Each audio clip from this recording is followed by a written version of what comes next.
Voilà, alors comme on vient de vous l'expliquer, vous venez d'être témoins tous ici d'un accident de la circulation.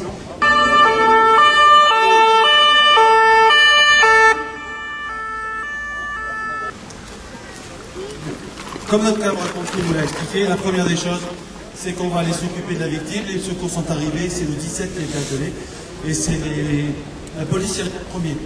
Ils vont figer la scène, c'est-à-dire que pendant que l'un des policiers commence à s'occuper de la victime, on va figer la scène, et on va prendre des photos, on va faire du marquage au sol, de manière à ce que si ultérieurement on a besoin de reconstituer cette scène, on puisse refixer exactement où était le blessé, où étaient les scooters, où étaient les débris.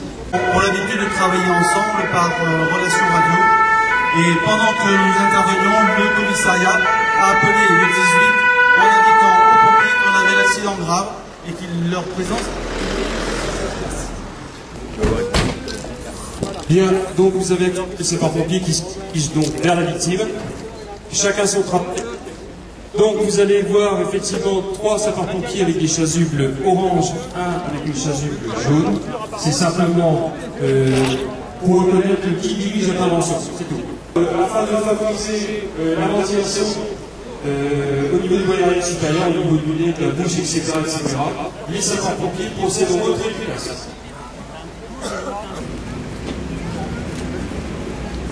Voilà, là donc vous avez ce qu'on appelle le chef d'agré qui va voir donc le moyen arrivé en renfort. Il s'agit là bien sûr du médecin pour l'équipe médicale. Et il passe effectivement le premier bilan concernant la victime et ce que lui a vu au niveau des lésions.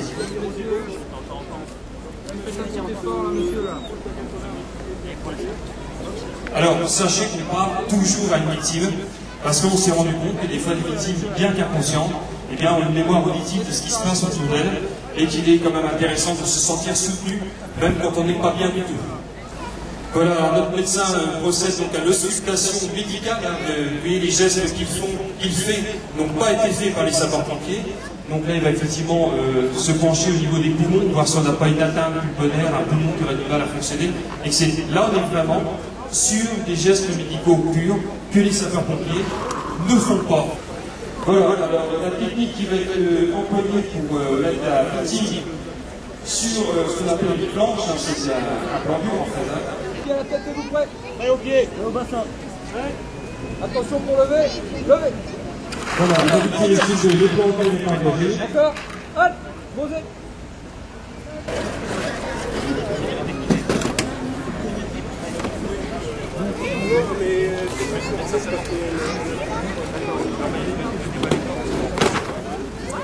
Mais bien sûr, allez. Oui, regarde. Attention. C'est bon.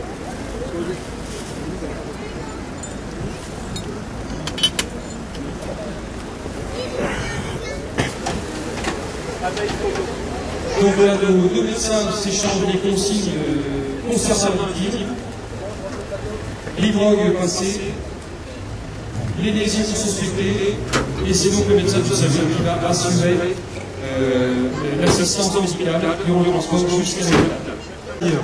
Il est extrêmement important que chaque objet, chaque trace qui soit sur la scène de l'accident puisse être ultérieurement repositionnée au cas où, dans le cas d'un accident extrêmement grave où il y aurait un mortel, un juge puisse demander à ce qu'on fasse une reconstitution.